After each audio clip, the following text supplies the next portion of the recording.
काय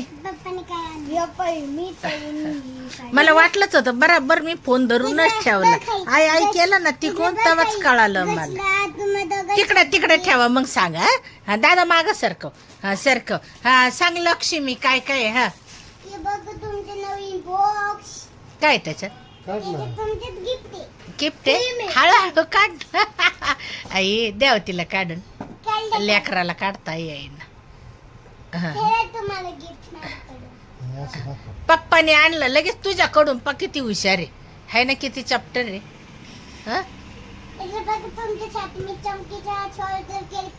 दाखव दाखव दाखव. इकडे आण ना आता. पिंक कलरचे चमकीचे ऑर्डर करेल मी तुम्हाला. ए वाव, हे मला आहे का? हा इथं पिंक पिंक आहे. दाखवा हे काय.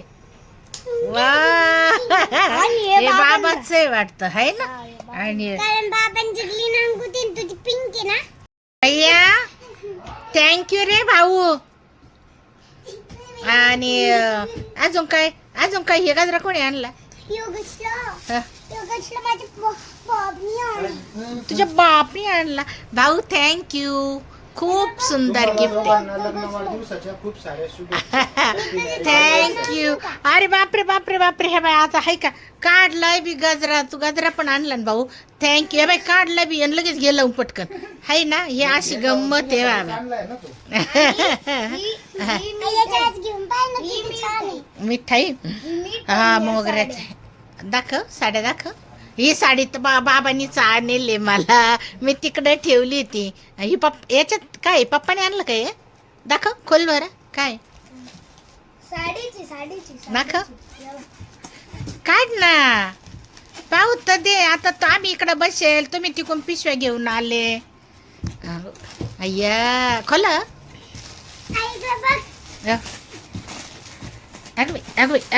तिकडे जाय तिकडे नाचून दाखव सगळ्यांना.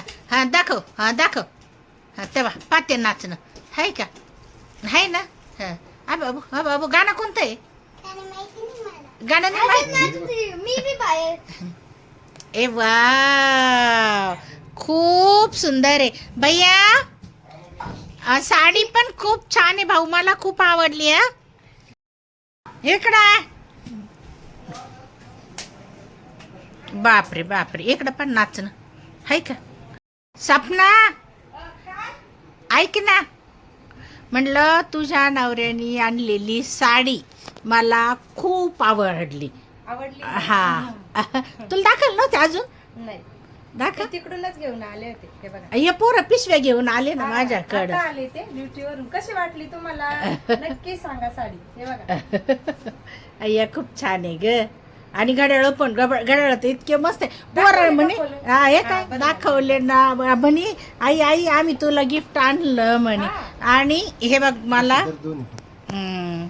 हा हे बघा घड्याळ खूप सुंदर आहे. दोन्ही पण आम्हाला खूप छान आवडले. थँक्यू सो मच दोघांना पण. आणि हे बघ ही साडी मला पप्पाने आणली. मी तिथं ठेवेल होती ना. त्यांना वाटलं का आपल्याच पप्पाने आणलं. ती पिशवी घेऊन पळतच आले. हे बघा पप्पांनी पण मम्मीला आहे ना पैठणी घेतली अॅनिव्हर्सरी. आणि पप्पांना साहेब थँक्यू. अगं काय थँक्यू. त्याच्यात तुझं 2-4 देणं होतं मला. मला माहिती साड्या तर म्हणजे आपलं एकदम जिवाळ्याचा विषय राहतो. आता अजून बाकी आहे तुझ्या तशा. प्रसंग वेगळा आहे. आनंद वेगळा आहे. Thank you so much. सपना तू पाहिली का उघडून. हा हे काय बघते ना आता. हे बघा तिचं अगं ब्लाऊज खूप छान आहे. दाखव ब्लाऊज दाखव. ब्लाऊज लय भारी आहे त्याच्यावरच. वरती त्याला खूप छान बाईला पण आहे ना ती 2-3 दिवस आधी आणायला पाहिजे नव्हती ग. मग ब्लाऊज शिवून झाला असतं. लय सुंदर आहे आणि मला आवडली. आणि पेट्रोल ब्ल्यू कलर आहे. आणि पप्पांना कोणता कलर आवडला होता. रामा कलर आवडला.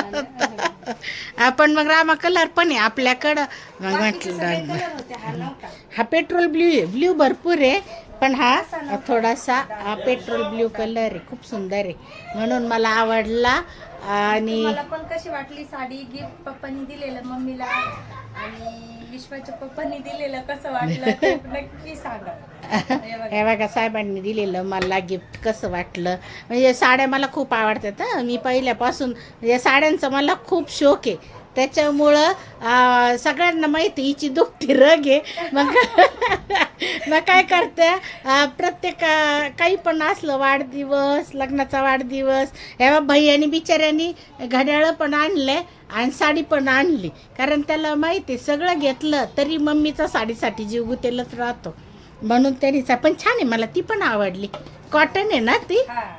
मस्त आता पैठणी घाला छान केक कट करताना. हा आता आहे ना थांबी कोणते घड्याळ आहे ती सोनाटाचे चांगले आणले माझ्या वासराने भारी घड्याळ आणले. गजरा फ्रीज मध्ये ठेवून देऊ का? हा दे ठेवून हे ना लक्ष्मी तशी चालू खरं ब्लॉग घ्यायचंच नव्हतं बरं का. हा. पण ते पोरं तिकून गागले ना मला लई जीवावर आलं होतं. येवल्याला जाऊन साडी आणली.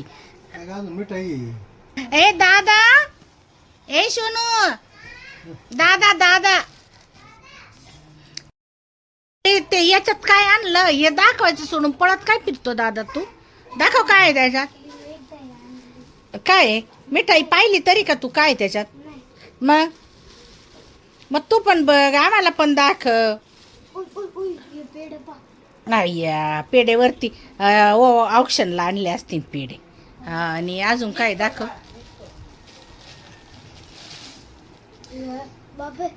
वाटलं काही आहे की हा दाखव काय काय आहे. सगळं ठेवा. हा जाऊ दे त्याला जसे खोलता येतील तसे खोल बाळा खोल. बापरे दादा लगेच थकून बी गेला. एवा ही आहे मम्मीची फेवरेट मिठाई. मला लय आवडती. नीट नीट उलट नको करून बाळा. शोन उलट झालं ते बॉक्स उलटा झाला. ठेव खाली ठेव. आता काढ व्यवस्थित. आणि वा. पप्पा बाबाची फेवरेट. यांना कलाकंद आवडत आहे आणि मला ही मिठाई आवडते आणि दादाला पेढे आवडत. अक्षरचे तुम्हाला काय आवडतं दाखवायला नाहीये. अरे किती भारी राहती. दादाचं असं आहे दादाला फक्त पेढे आणि पेढेच आवडत दुसरं काहीच नाही आवडत. दादाचं लयच अवघड खेळ आहे आमच्यावाले. खाणार आहे खा खा तुम्हाला जी आवडन ती. ए गोदावरी नाटकी लयच नखरे करते. मग खाय आटप. अरे आधी आई बाबाला द्यायचं बाळा. नको काय खाऊ दे ग माझ्या बच्चांना खा खा काय शोध नको नको खाय खाय खाय खाय खाय खाय खा. आवडली का कशी आहे. आणि मग तिचा कलर पाहून म्हणतो बरं का म्हणतो आई मला नाही आवडत ही. अरे काय कधीच दादू खात नाही आणल्यावर. तू काय खाल्लं. या ना बाबाला चमचा थांबून देते. आम्ही बी खाऊ. नमस्कार स्वागत आहे तुमचं प्यारी लक्ष्मी आणि फॅमिली या यूट्यूब चॅनलवर. काय झालं आज अजिबात म्हणजे ब्लॉग घ्यायचंच नव्हता कारण आहे ना लक्ष्मीचे बाबा गेले सकाळी येवल्याला घेऊन साडी घ्यायला आणि आज आमची ॲनिव्हर्सरी आहे. आमच्या लग्नाला आज साहेब सांगा किती वर्ष झाले. किती वर्ष झाले आज लग्नाला. आमच्या लग्नाला आज 37 वर्ष पूर्ण झाली आणि 38व्या वर्षात पदार्पण आहे का. 38 वर्षात यशस्वी पदार्पण. यशस्वी पदार्पण आहे. पण आहे ना काय झालं म्हणे चल साडी घ्यायला कारण आहे ना साडी अगोदरच घेत राहत्या पण ह्या वेळेस इतकी गडबड ना 2-3 वेळा बाहेर जाणं येणं झालं तर कुठं साडी घ्यायला जाणंच नाही झालं ना. आज सकाळपासून चल साडी घ्यायला चल. मग गेलो उन्हात हे तो अवतार पाहिला ना इतकी थकलेली आहे का बस कधी. मग म्हटलं जा पण आहे ना भैयासाहेब आला ड्युटीवरून आणि त्याच्या हातात पिशव्या होत्या. मग त्याच्यात त्यांनी साडी आणली मिठाई तुम्हाला दाखवलं बघा. आता हे एवढं घेऊन ते पोरं पळत आले तिकडून जोरात दरवाजा वाजला. आई म्हणलं काहीतरी आलेलं असं मी पटकन इकडून कॅमेरा धरला आणि लगेच व्हिडिओ काढायला घेतला. मग आहे ना ब्लॉग एकदम छोटासा राहणार आहे पण मग आता जाऊ द्या म्हटला तुमच्याबरोबर पण आमचा आनंद थोडासा शेअर करू. तर त्याला खूप थकलेली असल्यामुळं थोडा उशीर झाला ब्लॉग घ्यायला पण जाऊ दे आता छोटासाच ब्लॉग घेणार आहे. केक कट करते थोडंसं आवरलं का केक कट करू, तुम्हाला दाखवल. हा हे बघा, तुम्हाला आता सपनाने दाखवली ना.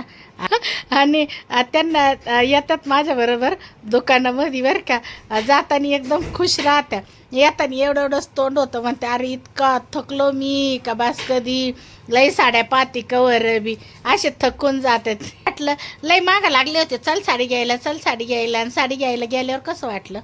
छान वाटलं एकदम. आजचा दिवसच स्पेशली. हा का, म्हणून छान वाटलं का? बरं बरं. म्हणजे आजच्या स्पेशल दिवसामुळं तुमचा थकवा जाणवला नाही. थकवा जाणवला असता आहे की नाही.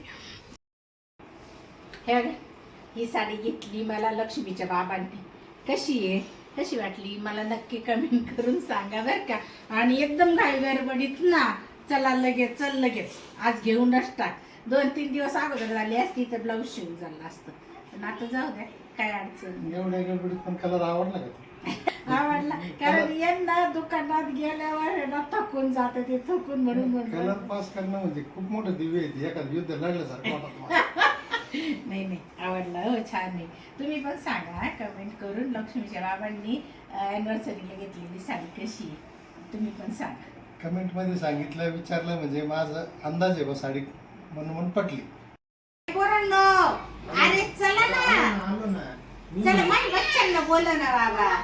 आले ना. चला गे बाई, चला पटकन, विशू चला चला चला चला. चल ना या, बच्चा. इकडून ये, इकडून ये. हे केक नाही आणलं का ग? आणते ना. आण रे भाऊ तेवढा, आण तेवढा. अरे बाबोले, लय सुंदर सुंदर लेस घातला.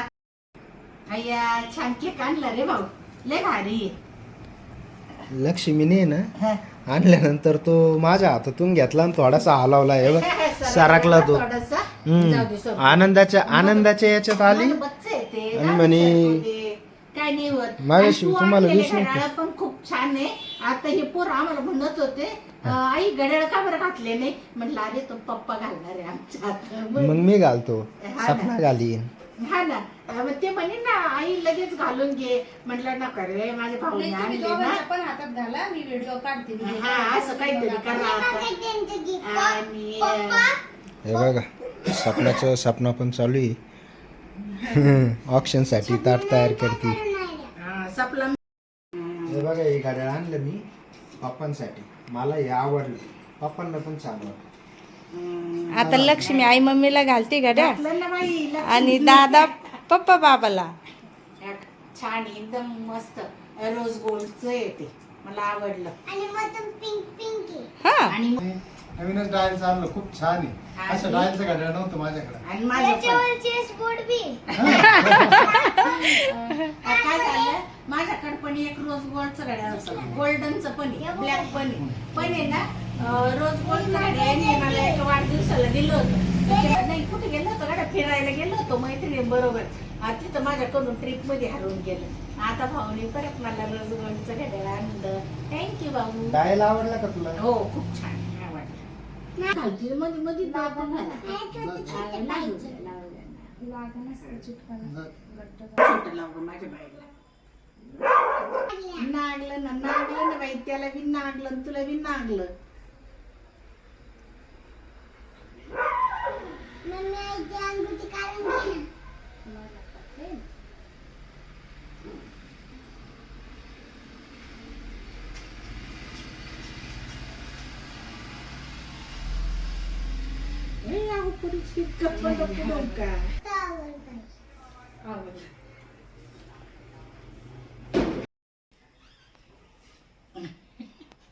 आजी बाबा म्हण happy anniversary.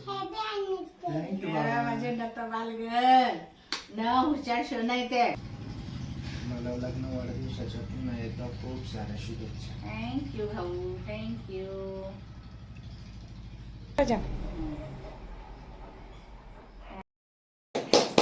Happy marriage anniversary mummy happy papa. Marriage anniversary mummy पप्पा.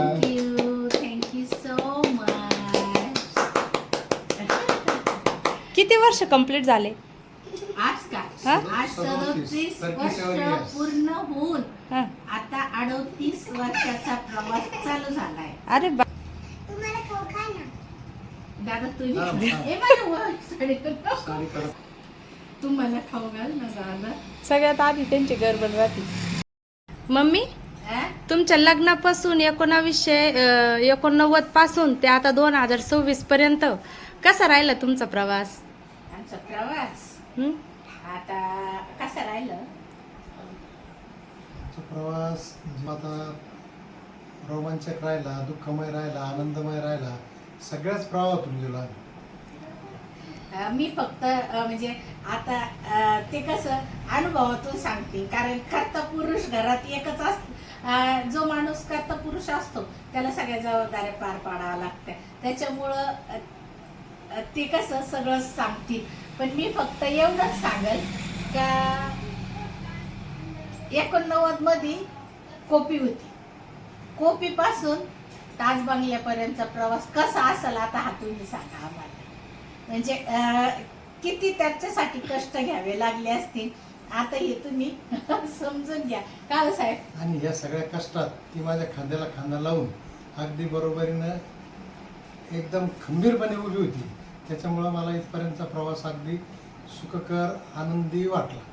बरं, आता तुमचे 37 वर्ष हे एकमेकांच्या प्रेमाने, सहकार्याने आणि काय म्हणू तुमच्या संघर्षाने भरलेले. पण आता एक मजेदार प्रश्न असा, आपण जेव्हा इकडून तुम्ही गेले होते लग्नासाठी सगळे पाहुणे वगैरे घेऊन आणि नाही का झालं, काय भावना होत्या मनावर? म्हणजे काय चालू होतं नेमकं डोक्यात? आमच्या टायमाला आहे ना, आता पप्पाला ते एवढं बोलताच येत नाही, पण मी सांगते आमच्या टायमाला भावना काही नव्हत्याच भाऊ. आता तेव्हा तुमच्या सारखं आहे का? तुझ्या पाय लग्न इकडं साखरपुडा झाला तर फोन घेऊन मी गेले ते स्वप्नाला द्यायला. साखरपुडा झाल्यावर ना, साखरपुडा झाल्यावर यांनी मला तिकडं जायचं होतं एका पाहुण्याची इथं. मग मी तशीच पुढं जाय आणि एवढा फोन स्वप्नाला नेऊन दे. मी स्वतः तिच्या घरी जाऊन आणि फोन नेऊन दिला होता. आमच्या टायमाला पत्र होते तेव्हा काय वाटायचं. आणि 15 दिवसात लग्न ठरलेलं आहे. त्याच्यामुळं काय मनात काय भाव राहणार. एकच होतं, आई वडिलांनी ठरवायचं आणि आम्ही त्याच्याप्रमाणे वागायचं. आमच्या इच्छेला भावनांना काही महत्व नव्हतं. आम्हाला त्याची जाणीव नव्हती. आता असं वाटत असेल ना का त्यांनी जो निर्णय घेतला तुझ्या मम्मी पप्पानी, तुमच्या मम्मी पप्पानी, तो किती योग्य होता?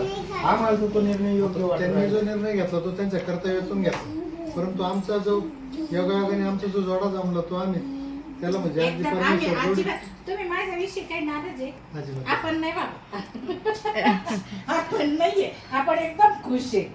आपल्याला काही म्हणजे मी म्हणजे नाही का स्ट्रगलचा काळ होता, कष्टाचा असेल किंवा एकमेकाला जशी जशी दुःखाचा असेल सुखाचा असेल कसाही असेल, पण मला कधीच असं वाटलं नाही काही द्यावं हे काय माझ्या तकदीरात आलं, कधीच नाही वाटलं. तुम्हाला काही शिकण असेल तर तुम्ही सांगा. मला काही शिकण नाहीये. मला आनंदच आहे या गोष्टीचा का प्रत्येक सुखदुःखात तू माझ्याबरोबर. म्हणजे कोपीपासूनचा प्रवास ते बंगल्यापर्यंतचा प्रवास म्हणजे असं काहीतरी असं नाही का, एका रात्रीचं स्वप्न पाहते कोणतं असे स्वप्नासारखे दिवस गेले आणि आज इथपर्यंत पोहोचलो. याचं म्हणजे असं स्वतःला असं विश्वास नाही होते आपलाच बंगला आहे, आपण कोपीत होतो इथपर्यंत आलो. आणि त्याला सगळं कारण म्हणजे तुझी साथ. आणि आजपर्यंत आमचा जो प्रवास झाला ना त्याच्यात आम्ही दोघांनी आहे ना नाही ना बहीण पण नाहीये आणि भाऊ पण नाहीये. आणि मला एक भाऊ आहे. त्याच्यामुळे आहे ना आम्ही काय केलं माहितीये का, आमच्या भोवती म्हणजे आम्हाला पहिली मुलगी झाली, पुन्हा दुसरी पण मुलगी झाली तर हे पण म्हणजे त्यांना बहीण नव्हती ना तर म्हणायचे बघ मला बहीण झाली. दुसरी मुलगी झाली मला म्हणायची तुला बहीण नव्हती बघ बहीण झाली. आणि नंतर मुलगा. मग आम्ही काय केलं का आमच्या लेकरांना आहे ना कोणतंच नाही का चुलता नाही बुवा, मावशी नाही, आत्या नाही, असं म्हणजे सख्खी वडिलांची बहीण तर ते नाही. म्हणून आहे ना आम्ही एक वलय तयार केलं का आमच्या लेकरांना कशाचीच अडचण आली नाही पाहिजे. त्यांचे मावशी, काका, आत्या, मामा काय असं नसेल सगळं गणगत आम्हीच झालो त्यांचं. आणि त्या प्रवासात आमच्या लेकरांनी पण आम्हाला त्याच पद्धतीत, कारण ते पण आमचं स्ट्रगल पहिल्यापासून बघत आलेले आहे ना, तर आमच्या लेकरांनी सुद्धा आम्हाला त्याच पद्धतीने आजपर्यंत समजून घेतलं. आणि त्यांनी पण आम्हाला त्याच, म्हणजे असं नाही का हे नाही भेटलं ते नाही भेटलं बाकीच्या लेकरांचं बघून आम्हाला अमकं नाही तमकं नाही. कारण आमचं लग्न झालं तेव्हा लक्ष्मीचे बाबा कामाला नव्हते, ते रानात कामाला जात होते, ते जात होते पर्यायी, म्हणजे आमची तशी परिस्थितीच होती ना. आणि नंतर मुलं आणि नोकरी संगतीच, मग त्या टायमाचा पगार ह्या गोष्टी म्हणजे खूप मायने ठेवतात ना. का तेव्हा एवढा मुबलक पगार नव्हता, प्रत्येक गरजा पुऱ्या करता येत नव्हत्या. पण तशाही परिस्थितीत आमच्या लेकरांनी पण आम्हाला पण समजून घेतलं आणि त्यांचाही त्याच्यात खूप मोठा वाटा आहे. आज माझ्या वडिलांना वरून 28-29 वर्ष झाली. त्यांच्या पाठोपाठ आमची कष्टामध्ये आमची माझी आई. आई आमच्या पाठीशी उभी राहिली. हा. आमच्या सुखदुःखात, आमच्या कष्टात तिने मुलाबाळांना, आम्ही कष्ट करायला गेलो असं हा. तिने मुलाबाळांना सांभाळून म्हणजे घेतलं. आमचं तो एक आमचा मोठा ह्यो- आधारवड ह्यो कुटुंबच आधारवड आहे. आमचं, आणि हा. आजही आमच्या नशिबाने आमच्या बरोबर आमची आई आहे. हा. सगळ्यांबरोबर आहे, सगळ्या परिवाराबद्दल बरोबर आम्ही खूप खुश आहोत, खूप आनंदी आहोत. आणि खास करून माझ्या मंडळीची, लेकरांची, आईची, लेका सुनाची खूप खूप खूप साथ त्याच्यानंतर राहिली. आमच्या तर मुलांचं तर झालं, पण त्याच्यानंतर आम्हाला सून पण आम्हाला एकदम आमच्या घरात एकदम मिळून मिसळून घेणारी भेटली. त्याच्यामुळं आम्हाला त्याच्याबद्दलही काही शिकण नाही का व अरे हा आपलं हे नाही का आपला चांगला प्रवास चालू होता मग दुसऱ्याची पोरगी आली का, त्याच्यात काही अजिबात नाही. ती पण आमच्याच मुलींसारखी एकदम आमच्या मध्ये मिक्स झाली. म्हणजे आम्हाला अजिबात वाटत नाही का आमच्या घरामध्ये कोणाचं कधी असं वाकडं तिकडं तोंड आहे का कशावरून काही अजिबात नाही. आजपर्यंतचा प्रवास आमचा खूप छान झाला. आणि तुम्हाला काय वाटतं आजी? रडू येत आहे? आठवले दिवस जुने आता आले ना चांगले? पप्पा, हा बाई बोल. आतापर्यंतच्या प्रवासात तुम्हाला काय वाटतं मम्मीनी कोणती सवय बदलली पाहिजे? कारण आता तुम्ही 60 पूर्ण केली आहे, 60 वर्ष म्हणजे, तर काय वाटतं तुम्हाला कोणती सवय बदलली पाहिजे? आतापर्यंतच्या तिच्या सवयी तर मला खूप मार्गदर्शक ठरलेले आहे. खरं सांगायचं तर आता तिची कुठली सवय सांगायची आता हा मोठा प्रश्न आहे. पण तरी सुद्धा म्हणजे आताच्या वयानुसार आत्ताचं जे काही आमचा जो आयुष्याचा कार्यकाळ चालू आहे त्याच्यातून मी एकच म्हणाल का तिला थोडासा शुगर आहे. तिने दिवसातून कमीत कमी 3 वेळेस थोडं खाऊन वेळेवर घ्याव्यात आणि थोडासा स्वभाव चिडचिड आहे तो थोडासा शांत करावा, एवढंच माझं म्हणणं आहे. बाकी काही नाही. बाकी आहे ते खूप सगळं छान आहे. चिडचिडा म्हणजे मला आहे ना चूक असं कोणाचं काही चुकलेलं मला सहन होत नाही. मग मी लगेच दाखवते हो हे चुकलं म्हणून त्यांना ते म्हणते. पण मग आता काय करणार, स्वभाव तर स्वभावच आहे. आता मला जे वाटलं ते मला जे खटकलं ते सांगितलं. तुम्हाला काय वाटतं मम्मी, पप्पांनी कोणती सवय बदलायला पाहिजे? पप्पांच्या तर आजपर्यंतच्या अशी एक पण सवय नाही का ती त्यांनी सोडावा म्हणून. कारण खरं सांगायचं म्हणजे माझं लग्न खूप लहानपणी झालेलं आहे. म्हणजे 7वीत असताना बरं का. आता तुम्हाला कल्पना असं जुने लोक एवढा विचार करत नव्हते, लहानपणीच लग्न करून देत होते. पण त्याच्यानंतर मी जशी इथं आले तसं सगळ्या गोष्टीत पप्पांचं मार्गदर्शन मला एकदम सगळ्या म्हणजे त्यांनी तर स्वतः तर खूप मोठे झाले. तुम्हाला आहे ना त्यांच्या रिटायरमेंटच्या कार्यक्रमात छोटेखानी कार्यक्रम केलेला होता, त्याच्यात मी भाषण केलेलं आहे त्यांच्या याच्यावर. तर जर तुम्हाला वाटत असेल का ते भाषण मी याच्यावर टाकावं यूट्यूबवर ना, तर मी नक्की आपल्या चॅनलवर टाकन. जर तुम्हाला ऐकायचं असेल तर मला कमेंट करा. पण त्यांची एक पण सवय अशी नाही का ती असं वाटतं का बुवा नाही यांची सवय चुकीची आहे. कारण त्यांच्यामुळं मला आर्थिक नियोजनाचं, ते बँकेत असल्यामुळं आर्थिक नियोजनाचं महत्त्व, घरात प्रत्येक गोष्टीला कुठं महत्त्व द्यायचं कुठं नाही, खर्च हे नाही का पाहुणे रावळे हे सगळ्यांना असं बांधून ठेवायचं काम म्हणजे त्यांच्यामुळं मला ते जमत गेलं. का असं नाही का एखादी गोष्ट त्यांनी मला सांगितली आणि मी म्हटलं नाही मला ही पटणार नाही, असं नाही. त्यांच्या सगळ्या सवयी मला खूप आवडतात.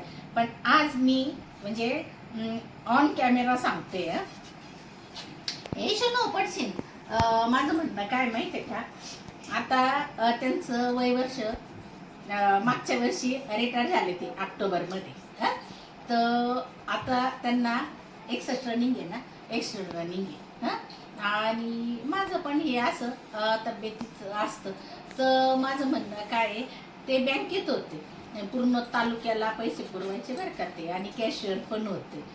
पण आणि त्याच्यामुळं त्यांना इतकी नियोजनाची सवय लागलेली आहे का नाही का, म्हणजे त्यांची ती सवय आहे की गावातून जरी आले ना तर लगेच आज ना माझ्याकडून एवढे पैसे खर्च झाले बरं का, आज ना म्हणजे ड्युटीवर पण आले का लगेच कपडे बदलायला लागले का लगेच खिशातून पैसे काढायचे माझ्याकडे द्यायचे. आजची श्री शिल्लक म्हणजे त्यांना त्या बँकेच्या याच्यामुळं ते नियोजनाची सवय लागली. आणि इथून म्हणजे आतापर्यंत पण काही पण केलं ना त्यांनी तर लगेच सांगते आज मी हे घेतलं बरं का, इथं इतके गेले तिथं तितके गेले आणि आता हे एवढे माझ्याकडे शिल्लक आहे.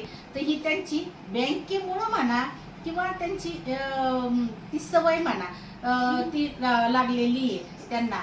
पण मग समोरच्याला काय वाटतं त्या गोष्टीतून का अरे हा माणूस नेहमीच काय खर्चाचं सांगतो का, आम्हाला काय याच्याकडे पैसे उसने मागायचे होऊ शकतं ना, असं कोणाला वाटू शकत आहे ना का हा माणूस नेहमीच आम्हाला खर्चाचं सांगतो, आम्हाला काय याच्याकडे पैसे उसने मागायचे का.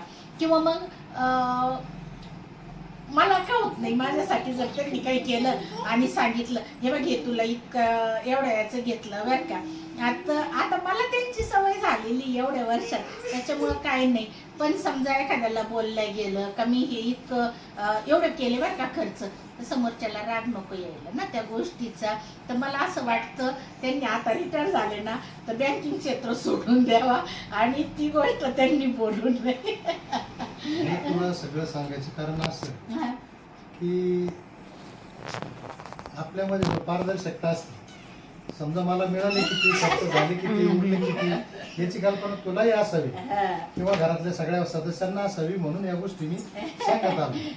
नाही तुम्ही सांगितलं सांगता ते खूप चांगलं आहे. पण आता आपण रिटायर झाला आपल्याला काय करायचं, उद्या भाऊनी घर सांभाळलेलं आहे मग तो तुम्ही असं जाऊन आणलं आणि उद्या तो जर म्हटला पप्पा घरी तरी सांगू राहिले का मी एवढा खर्च केला तेवढा, मग असं नाही ना. त्याच्यामुळं आपलं घर आनंदी हसत येत हसतच राहायला पाहिजे. तर मी नक्कीच सांगन का तुम्ही आर्थिक जी तुमची रूपरेषा होती ती आता बदलून टाका. मी आता त्या ड्युटीच्या काळामध्ये जे काय सवय नाही म्हणजे खरं आहे ना, आम्ही एकदम झिरो होतो बरोबर. आणि आम्हाला पहिल्यापासून 1-1 रुपया जमून इथपर्यंत प्रवास सोपा नव्हता ना, तो 1-1 रुपया जमून आम्ही इथपर्यंत आलेलो आहे. त्याच्यामुळं त्यांची ती सवय एकदम सार्थ आहे, एकदम योग्य आहे. पण मला असं वाटतं की आपण रिटर्न झालो आपल्याला काही येणं नाही, कोणी किती कमवून किती आणू. दिलेली आधारित सूचना विचार करा आणि ते पुरेपूर म्हणजे वैचारिकरित्या पाळण्याचा प्रयत्न करायचा.